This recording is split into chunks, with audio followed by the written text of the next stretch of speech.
tema hablando del valor de la naturaleza.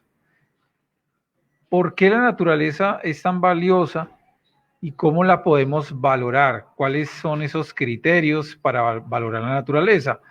Eso parece obvio, o sea, ese título que está ahí parece obvio, entonces todo el mundo podría decir, claro, es que se sobreentiende que la naturaleza tiene mucho valor, es importantísima, pero uno podría preguntarse entonces si eso es así, si eso es tan obvio, ¿por qué será que la estamos destruyendo? ¿Por qué será que día a día la naturaleza se está cada vez más acabando? Y se está acabando a tal punto que estamos al borde de la extinción. Ya hemos extinguido varios elementos, varias especies de la naturaleza, y si no hacemos un cambio radical, lo más seguro es que nosotros los seres humanos también nos extingamos. Bueno, entonces vamos a empezar a hacer esta disertación. ¿Por qué la naturaleza es tan importante? Y para eso, pues nos vamos a preguntar, ¿qué es el valor? Pues antes de empezar a responder por qué, cuál es el valor de la naturaleza, pues lo primero que tenemos que preguntarnos es, ¿qué es el valor? Tener claro qué es eso de los valores. Y luego de saber qué son los valores, entonces luego sí lo vamos a relacionar con el tema de la naturaleza en sí misma. Para nosotros tener en cuenta qué es el valor, podríamos preguntarnos por qué son importantes las cosas. Cuando nos preguntamos eso, ahí emerge la respuesta de qué es el valor. Cualquier cosa que usted quiera darle un valor, pues se puede preguntar por qué esa cosa es importante para usted. Entonces podría ser, por ejemplo, estas gafas que tengo en mis manos. Podría decir, estas gafas, ¿cuál es el valor de estas gafas?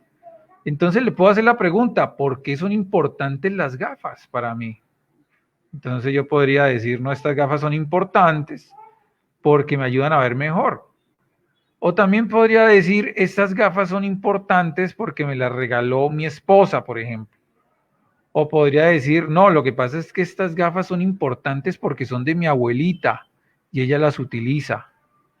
O podría decir, no, es que estas gafas no tienen ningún uso, pero son un recuerdo de un familiar que ya falleció. Entonces, la razón por la cual es importante estas gafas podría tener muchas razones. Es ahí en esas razones en las que está el valor de las cosas. Preguntándose por qué son importantes las cosas, los diferentes filósofos en diferentes escuelas de pensamiento han generado diferentes teorías del valor que vamos hoy a presentar aquí de manera muy general. En primera instancia podríamos citar al trabajo, a la teoría de Carlos Marx relacionado con el valor que tienen las cosas con relación al trabajo. Entonces Carlos Marx desarrolla una teoría que se llama valor-trabajo. ¿Qué significa esa teoría? Pues significa que las cosas tienen valor en la medida en que las personas trabajan y le agregan un valor a las cosas. O sea, según Carlos Marx, las cosas no tienen valor si no tienen trabajo humano, que es el trabajo humano el que le da el valor a las cosas. Esta teoría es una teoría eminentemente económica y está muy ligada a esos valores monetarios de las cosas. Entonces, en eso está inscrita la teoría de Carlos Marx del valor trabajo. Pero esa no es la única teoría, hay muchas más y vamos solamente a ver algunas, porque tampoco podemos ver todas, al menos vamos a conocer las las más populares, las más utilizadas, más que todo en la economía, y luego de conocerlas, entonces nos vamos a preguntar cuál es el valor de la naturaleza, por qué la naturaleza es importante. Hay otra teoría que se llama la teoría del valor de uso. ¿Qué es eso del valor de uso? El valor de uso es cuando yo me pregunto, o mejor dicho, me respondo a esa pregunta de por qué son importantes las cosas con relación al uso que yo les doy. Entonces, tengo aquí otro elemento, que es este vaso de agua, que siempre me gusta tomar agua en vasos de cristal, en vidrio y no en plástico, porque el vidrio es mucho más ecológico. Entonces, yo puedo preguntarme, ¿por qué es importante este vaso con agua?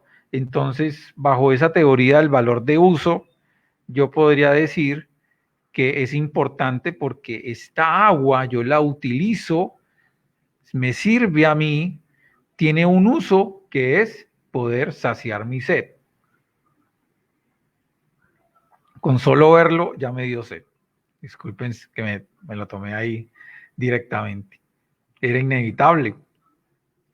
Entonces, ese vaso con agua es importante de acuerdo al valor de uso por el uso, valga la redundancia, que le doy a ese vaso con agua, que es tomar el agua. Si nos vamos a un uso más extremo, mucho más estricto, podría decir que esa agua, su valor de uso precisamente es preservar la vida, porque sin agua no hay vida. Entonces el valor de uso del agua podría significar incluso que alguien no muera de sed. El valor de uso de esta silla donde estoy sentado, mire que ahí viene el respaldar de la silla. El valor de uso de esa silla, ¿cuál es? Pues es un valor de uso relacionado con que yo me pueda sentar en él. Yo la utilizo para sentarme en esta silla cómodamente y poder dar mis clases y poder transmitir estas clases por aquí. Entonces el valor de uso es ese, el servicio que me presta. Es muy diferente a otro valor, al valor monetario. Esa es otra teoría del valor que la vamos a ver aquí en este siguiente punto. O sea que ya nos quedó claro que hay un valor de uso de las cosas, que las cosas son importantes por el uso que yo les doy, pero también hay un valor de cambio que es relacionado con lo que valen las cosas. Ese valor de cambio es el valor de cambio del dinero, ¿no? Cuando se habla de valor de cambio es valor monetario. La teoría del valor de cambio lo que dice es que las cosas valen en lo que vale en dinero, en dinero. Mire que son diferentes concepciones del valor. Esa teoría del valor de cambio, uno de sus principales exponentes es Adam Smith. Y aquí entonces vemos a dos grandes figuras que en algún tiempo se contraponen. Uno, Carlos Marx con su teoría del valor trabajo y luego Adam Smith con su teoría de valor de cambio. Y también está la teoría del valor de uso. ¿Cuál es la teoría correcta? Si nosotros vamos a valorar la naturaleza, entonces, ¿cuál utilizamos? Y aquí quisiera hacer alusión a un ejemplo que el mismo Adam Smith dio, un ejemplo muy, muy clásico y muy importante, que dio en su libro La riqueza de las naciones, que es un clásico de la economía, en donde dijo, ¿qué es más importante? Óiganlo bien esa pregunta. ¿Qué es más importante? ¿Un vaso de agua o un diamante? ¿Qué tiene más valor? ¿Qué tiene más valor?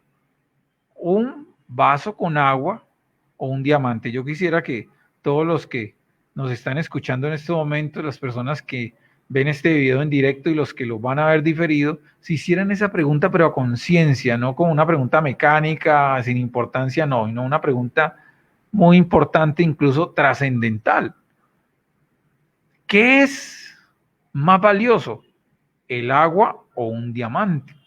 Entonces miren que eso lo podemos responder a través de esas tres teorías que vemos ahí. Perdón. Si la vemos a través de la teoría del valor trabajo, pues podríamos determinar cuál tiene más trabajo en su construcción, en su fabricación, si el agua o si el diamante. Entonces, ¿qué es lo más difícil de hacer? Si es un agua que cogemos de un manantial, pues obviamente el trabajo va a ser mínimo, pero si es un agua ya procesada que viene, que lo tomamos de la llave como esta, pues el trabajo es mucho más. Ahora, si es un diamante que se extrae de una mina de diamantes, hay que cavar una cantidad de roca con una maquinaria muy pesada y luego pulir ese diamante y tener un joyero que haga un trabajo de, muy exacto con ese diamante, pues entonces podríamos decir que eso tiene mucho trabajo. Quizás en cuanto al trabajo podría ser más valioso el diamante, si lo vemos a través de esos ojos de la teoría valor-trabajo, porque el diamante podría tener más trabajo. Pero si lo vemos con relación al valor de uso, pues nos vamos a sentir inclinados de pronto por el agua, porque si nosotros no utilizamos el diamante, pues no va a pasar nada en cuanto a nuestra vida, vamos a seguir viviendo, ¿cierto? Pero si dejamos de tomar agua en algún momento, pues seguramente vamos a morir. O sea que el uso del agua es más importante que el uso de los diamantes.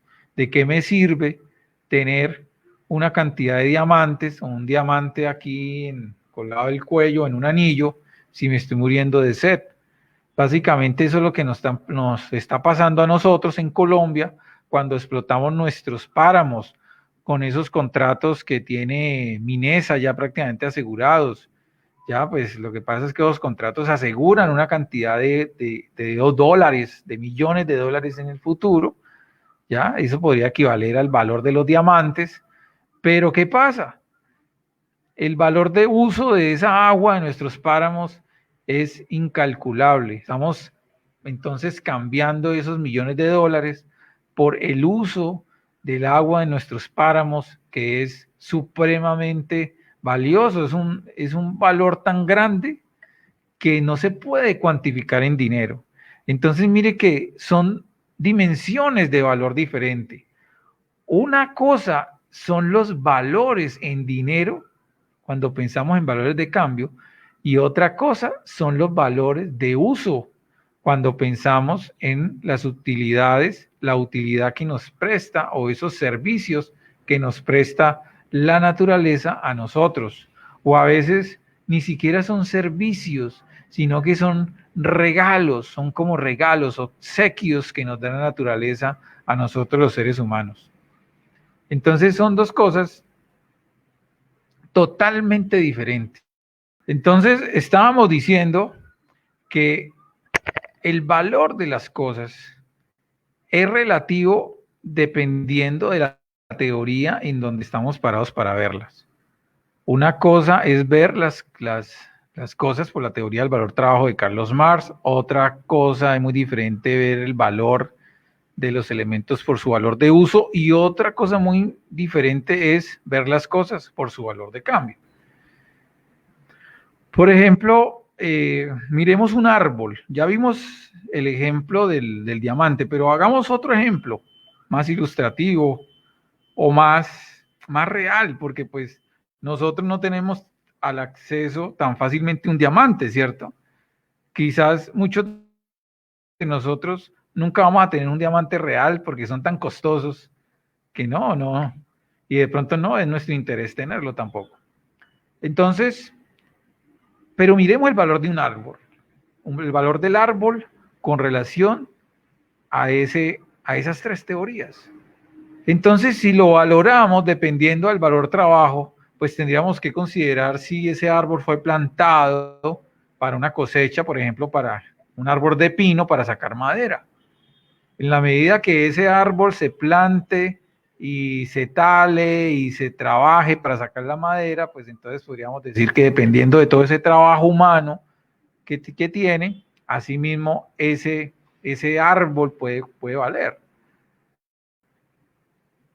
Dependiendo de la teoría del valor de uso, entonces podríamos pensar, no, ese valor, ese árbol tiene valor porque además de la madera, nos da sombra a nosotros. Además de la sombra, purifica el aire que respiramos porque capta CO2 y genera oxígeno. Además de eso, embellece el sector en donde estamos. Además de eso, presta un servicio de regulación del agua, porque los árboles son importantísimos en ese ciclo del agua. Entonces, mire todos los usos que puede tener el árbol si lo miramos con la teoría del valor de uso. Y si lo miramos con la teoría del valor de cambio, pues simplemente podríamos decir, coger esa madera que genera ese árbol, pesarla o medirla y decir cuánto vale el metro cuadrado de esa madera y decir esto vale tantos pesos o tantos dólares. Entonces, es dependiendo de esos ojos o esos binoculares que son las teorías, son como binoculares, y cada vez que cogemos una teoría, pues nos cambiamos de binoculares y son binoculares diferentes. Entonces la teoría del valor trabajo es unos binoculares y vemos la naturaleza con otros ojos, y si cambiamos a la teoría del valor de uso, vemos la naturaleza con unos ojos diferentes, y si nos vamos a la teoría del valor de cambio, vemos una naturaleza totalmente diferente. Ahora la pregunta es, ¿cuál es la teoría correcta? ¿Cómo podemos valorar realmente las cosas? Y más cuando estas cosas hacen alusión a la naturaleza. Bueno, al menos hay dos teorías más, hay muchas más, pero vamos a ver dos teorías más. Pues resulta que alguien podría decir, no, es que esas otras tres teorías que acabamos de ver no tienen ninguna importancia, porque esas teorías depende del criterio de los seres humanos. O sea, son los seres humanos que le están dando el valor a las cosas con relación al trabajo que le dan o al valor de uso que tienen estas cosas para el uso humano, o al valor de cambio con relación a los sistemas económicos que el mismo ser humano ha desarrollado en la economía. Entonces, alguien podría decir, no, eso no tiene importancia, porque es que la naturaleza es independiente del ser humano. Y la naturaleza es importante por sí misma, porque es naturaleza. Entonces, si el ser humano deja de existir, entonces la naturaleza no tiene ningún valor. Esa es la pregunta que podríamos hacer nosotros. Es una pregunta filosófica y muy trascendental.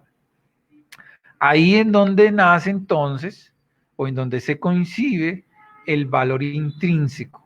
O sea, los elementos, las cosas, no son importantes con relación al ser humano, sino que tienen un valor por sí mismos. Ese árbol que vemos ahí tiene un valor por ser árbol, por la ubicación y el rol que juega ese árbol, el papel que desempeña ese árbol dentro del ecosistema. Ese es su valor. Y ese valor no tendría nada que ver con cuánto vale en el mercado, para qué lo vamos a utilizar los seres humanos y cuánto trabajo va a absorber. Entonces, mire que es una concepción del valor muy diferente a las tres teorías que acabamos de citar ahora. Si nos referimos a los elementos de la naturaleza, esta teoría podría ser muy interesante, porque es que hay muchas cosas en la naturaleza que aparentemente no tienen una utilidad para el ser humano, pero son muy importantes para los ecosistemas y de pronto de una manera muy indirecta podría ser necesaria para los seres humanos.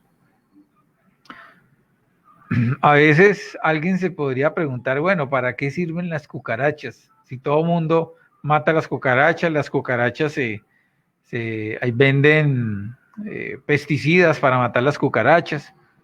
Si alguien ve una cucaracha, la primera reacción es pisarla, ¿cierto? O una reacción de terror, porque pues le tenemos miedo a las cucarachas, viendo que pues nosotros somos mucho más grandes que ellas y les tenemos miedo. Entonces, de acuerdo a las tres primeras teorías, las cucarachas no tendrían ningún valor, ¿cierto? Pero de acuerdo al valor intrínseco de las cosas, la cucaracha, por ser cucaracha, tiene un valor. Incluso hace parte fundamental en el ecosistema porque hay animales que se alimentan de cucaracha. Incluso hay un pajarito que se llama el cucarachero que come cucarachas, infinidad de pájaros, ¿cierto? Reptiles que se alimentan de ellas.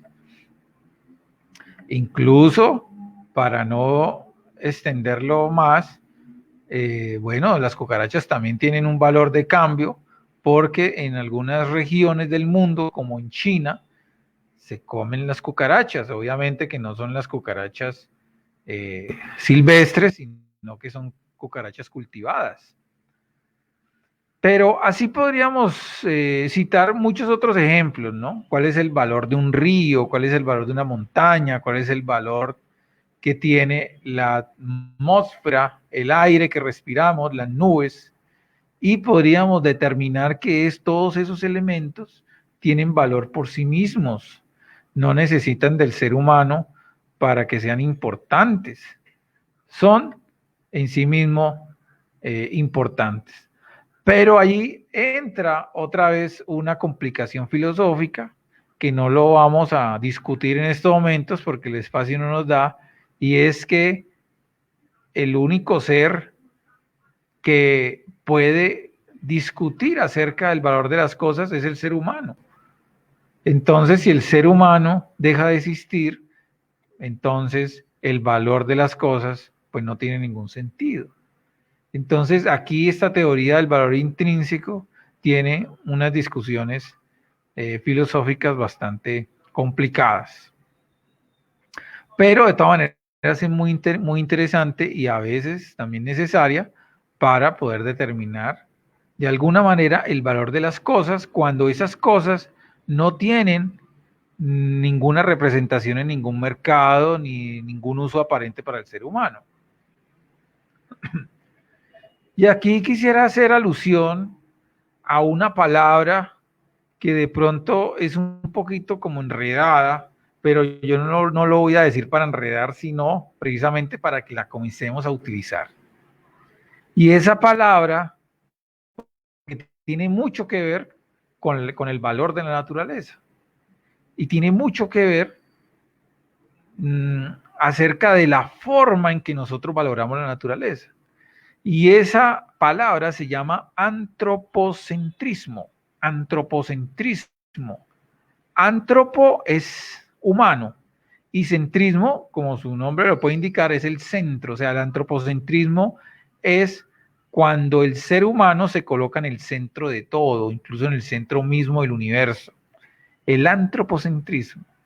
Resulta que nuestra sociedad occidental, la cultura que nosotros tenemos como ser colombianos, latinoamericanos, como haber sido colonizados de manera salvaje por Europa en algún momento y haber sido masacrados, de alguna u otra manera nos inyectaron, ya nos impusieron culturalmente el antropocentrismo, o sea, la idea de que el ser humano es el centro de todo. Esa idea de que el ser humano es el centro de todo también tiene unas raíces muy profundas con relación a la religión. Entonces es la cultura judeocristiana o las tradiciones judeocristianas las que de alguna u otra manera comienzan a introducir esa idea en el ser humano. No es solamente el cristianismo, sino también el judaísmo y es también el islam.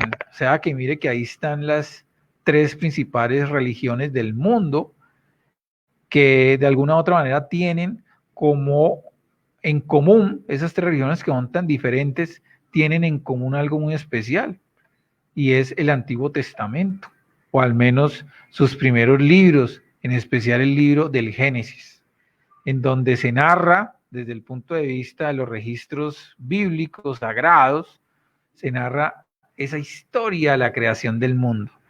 Y esa historia de la creación del mundo es muy particular para todas estas religiones, o sea, para prácticamente la mayoría de los creyentes en el mundo, y es que el Dios creó al mundo en 6 días, y en el sexto día creó al ser humano como el más importante de todos, de toda la creación. Y esa creación no fue solamente, de acuerdo pues al relato bíblico, no fue solamente la creación de la tierra, de la biosfera, sino fue la creación de todo, porque pues también se habla de la creación del sol y de las estrellas, o sea, el universo. Entonces, según la creencia bíblica, el ser humano es más importante que toda la creación del mundo.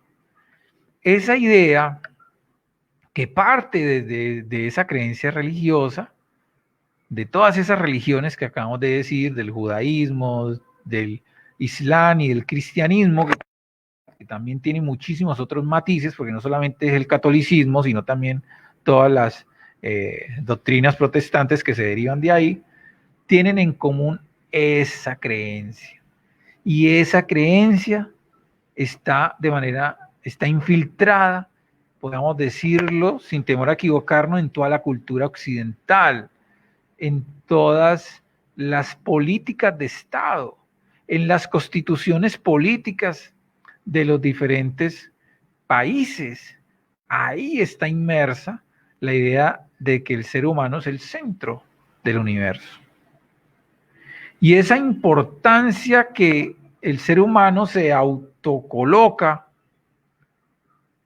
se autodenomina la primera principal creación del universo, pues hace que todo el universo y toda la naturaleza, por ende, quede en una posición secundaria. Jerárquicamente está por debajo del ser humano, que bajo esta concepción pues es muy superior a esa otra naturaleza. Sin querer discutir aquí en este espacio si esa idea es errónea o no, porque cada persona es libre de elegir su creencia, ¿cierto? Y aquí no vamos a cuestionar la creencia de nadie. O sea, independientemente de la creencia que tenemos, podemos decir que esa idea del antropocentrismo ha generado en nuestra cultura que el ser humano la malinterprete y se crea el dueño, amo y señor de toda la naturaleza y quiera transformarla, y no solamente transformarla, sino destruirla para poder suplir sus deseos, sus caprichos muchas veces. Si no tuviéramos esa idea, si no nos creyéramos el centro del universo, seguramente respetaríamos más a la naturaleza como elementos que son también sujetos de derecho, porque es que los animales, por ejemplo, tienen derechos también a vivir, por ejemplo, derechos a no ser maltratado. ¿Quién puede decir que un animal no sufre? Pero cuando nos creemos el centro del universo, entonces los animales dejan de ser importantes, entonces no importa que se les explote, que se les maltrate, que se les incube, que se les mantenga, que se les críe en unos galpones, todos aglutinados ahí, enfermos, tienen unas vidas, podríamos decirlo, dolorosas, de sufrimiento, y finalmente son sacrificados para que nosotros los podamos comer. Seguramente si no tuviéramos esa concepción antropocéntrica, seguramente fuéramos vegetarianos, ¿ya? O consumiríamos mucho menos carne de la que consumimos actualmente.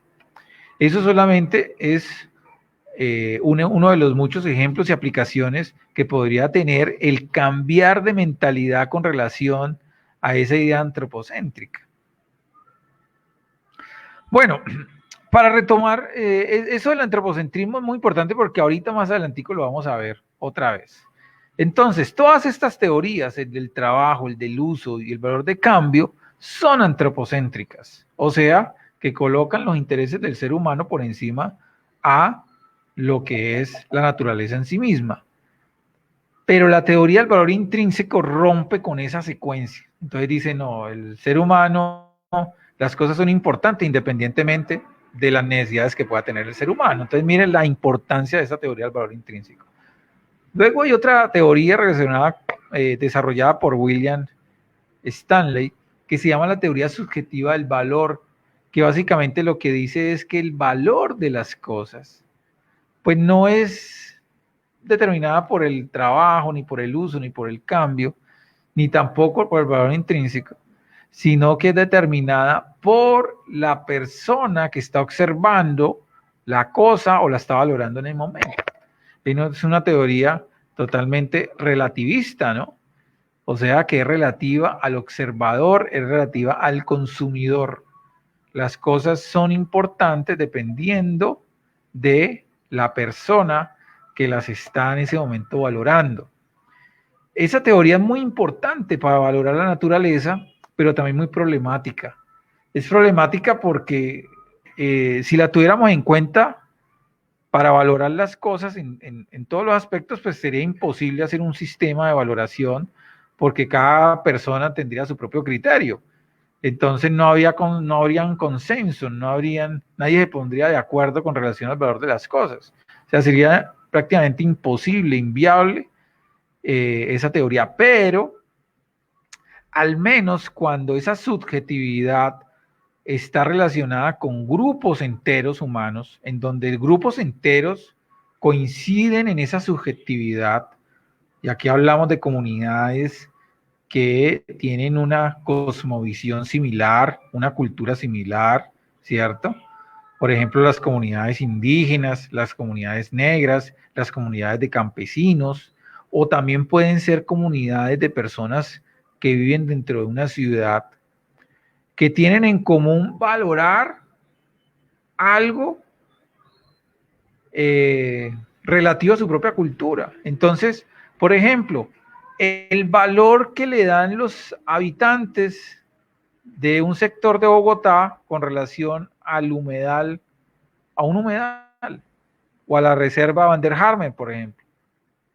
Ah, mire que muchas personas coinciden en esa valoración subjetiva, ¿cierto? Es subjetiva esa comunidad. Entonces, cuando esa teoría se aplica no tanto al individuo, porque sería inmanejable, sino a comunidades enteras, a poblaciones enteras, incluso puede ser un país entero, ahí coge una significancia bastante grande y una utilidad que puede servir para valorar la naturaleza. Bueno, sigamos entonces desarrollando este tema para ir concretando. Resulta que los sistemas económicos, pues, están determinados por una de esas teorías del valor. O sea, los sistemas económicos obligatoriamente tienen que tener unos sistemas de valores determinados. Es imposible que un sistema económico tenga todos los sistemas de valores y todas esas teorías aplicadas, ¿cierto? No. Tiene que escoger al menos una. Al menos una.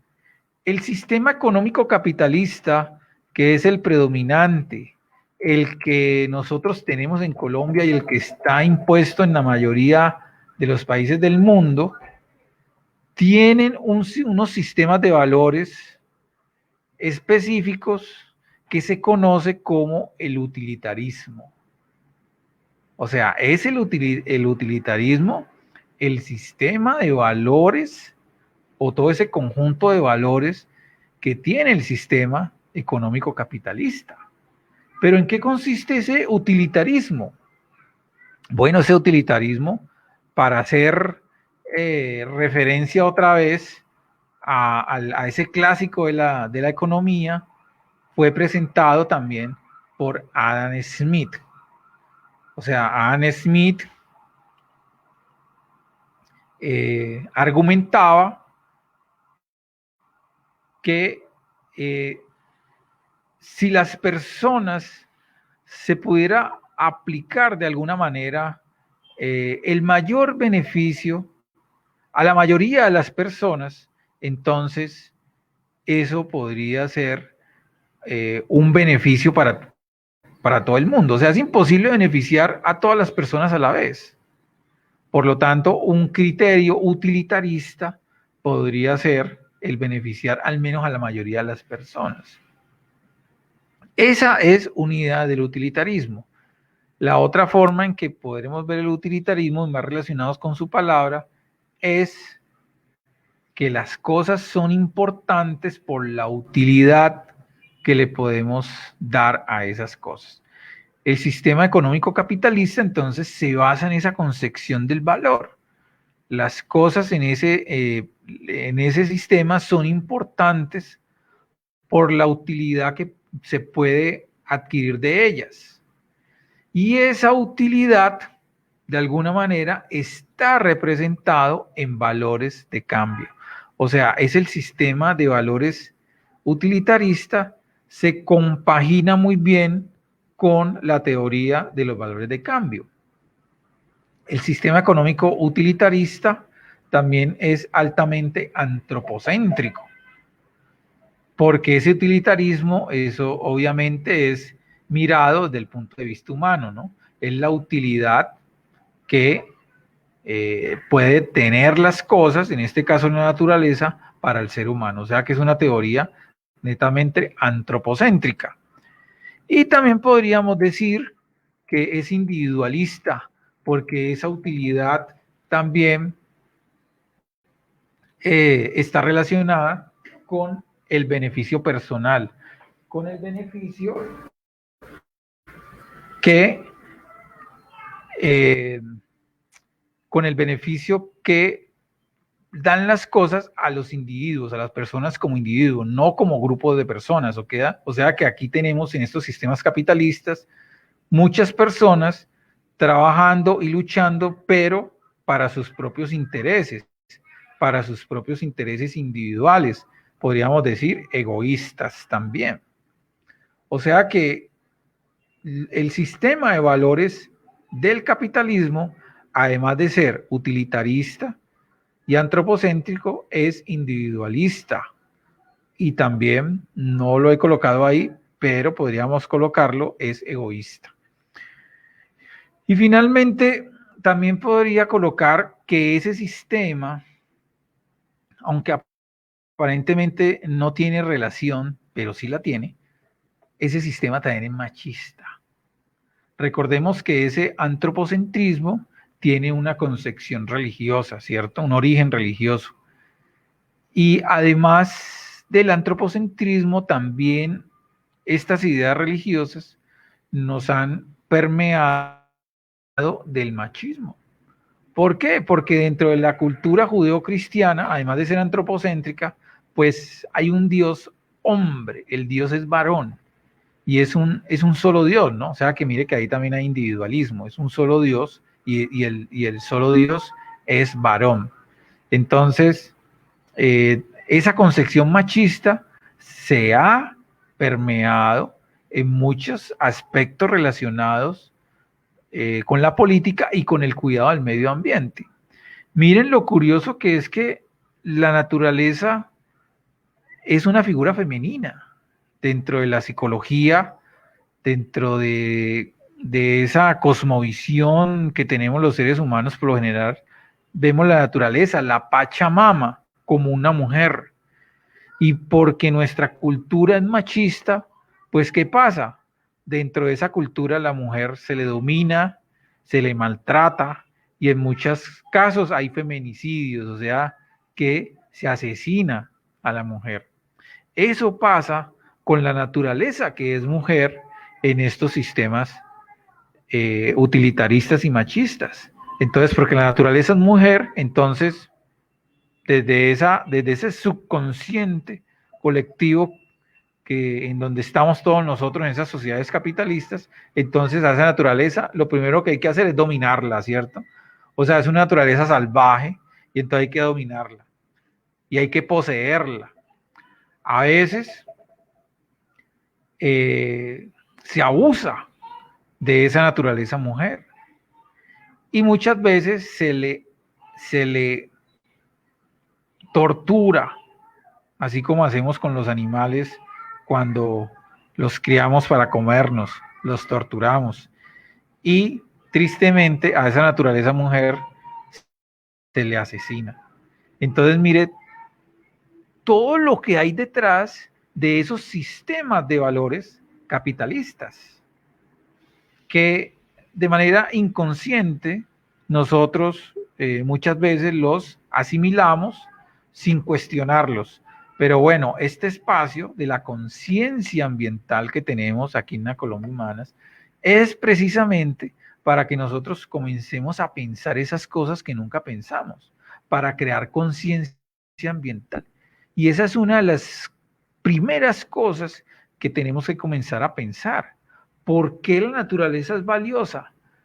¿Por qué yo le doy valor a las cosas? Yo le doy valor a las cosas porque el sistema económico en donde estoy me ha programado mentalmente para que yo valore las cosas. O yo le doy valor a las cosas porque yo tengo un pensamiento autónomo, un pensamiento propio, y yo a través de mi conciencia propia he podido valorar de manera objetiva a la naturaleza. ¿O será que le doy el valor a la naturaleza simplemente lo que puedan valer los elementos que se comercializan de la naturaleza en un mercado? Entonces, mire todas las preguntas que podríamos comenzarnos a hacer a partir de ese propósito de crear conciencia ambiental. El programa de la Colombia Humana está planteando un nuevo sistema económico. Está planteando un sistema económico diferente a ese sistema económico capitalista, utilitarista, machista, ¿cierto? Antropocéntrico, individualista, egoísta. Este sistema económico de la Colombia Humana podríamos decir que es un sistema económico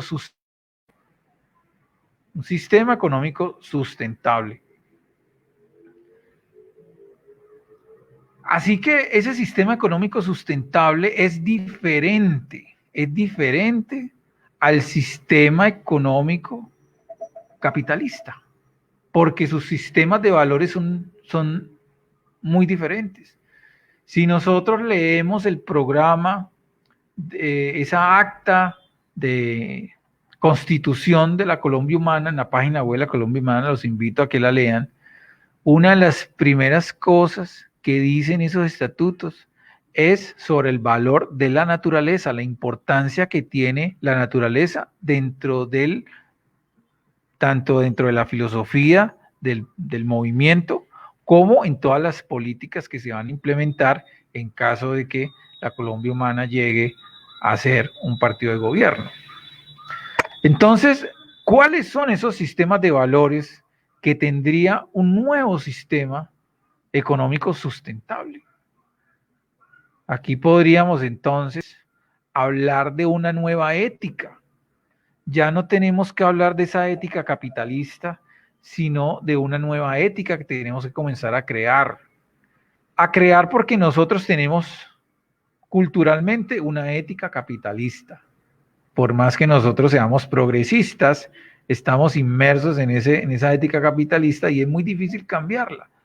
O sea que tenemos que comenzar a construirla y tenemos que comenzar a sembrar las semillas en nuestros hijos y en nuestros nietos, y ellos realmente son la esperanza para que el día de mañana, en unas décadas futuras, ellos tengan una ética diferente y puedan cambiar el rumbo de las cosas. Pero somos nosotros ahora los que vamos a sembrar esa semilla para que eso comience a surgir cambios. Y una de las primeras cosas es cambiar esa concepción antropocéntrica. Nosotros no nos podemos sentir el centro del universo. El centro del universo debe ser otra cosa. Y hay unos sistemas de ética, por ejemplo, alternativos, que los podemos tomar para crear esa nueva ética. Por ejemplo, podemos decir que el centro de todo no es el ser humano, sino que puede ser la vida misma. La vida, el principio de la vida, rector, como ese principio superior en el cual están sujetos o subordinados todos los demás principios y valores. La vida es lo más importante. Si no se respeta la vida, allí no hay nada. En un país, en una democracia, en donde no se respeta la vida, allí no hay democracia. Allí hay dictadura, allí hay esclavitud. En un país donde no se respeta la vida, no hay libertad, no hay derechos, no hay nada. Entonces podríamos decir, ¿qué pasa entonces con Colombia? Con esos 6.402 falsos positivos, con esos miles de personas que han sido asesinadas dentro del conflicto armado. Aquí es un país donde no se respeta la vida. Somos el país del mundo en donde más asesinatos de líderes ambientalistas hay en todo el planeta. Somos el país del mundo en donde más se asesinan a los líderes sociales. Entonces, ¿cuál es el valor de la vida aquí? Eso tenemos que cambiarlo. Tenemos que comenzar con eso que es fundamental. Comenzar a cambiar esa matriz de valores para comenzar a cambiar ese sistema económico. Hace 8 días estábamos hablando de cambiar de matriz energética. Antes de eso, tenemos que nosotros producir un cambio de esa matriz de valores. Pasar de pensar de manera utilitarista, de pensar que las cosas y que las personas son importantes por el beneficio personal que yo pueda tener. No, señores, las cosas no son importantes por eso. Eso es una forma de pensar muy egoísta. Las cosas son importantes porque tienen una importancia por sí mismas y porque son fundamentales para la vida. Un río es importante porque es fundamental para la vida. Un árbol es importante porque es fundamental para la vida. Una concepción, una ética similar a la biocéntrica es el ecocentrismo, en donde todo gira no en torno al ser humano, sino eco es la tierra y centrismo centro. Entonces lo más importante es la tierra, nuestro planeta. El ecocentrismo es el sistema de valores, por ejemplo, que tienen las culturas andinas, que creen en la Pachamama. La Pachamama es la madre tierra.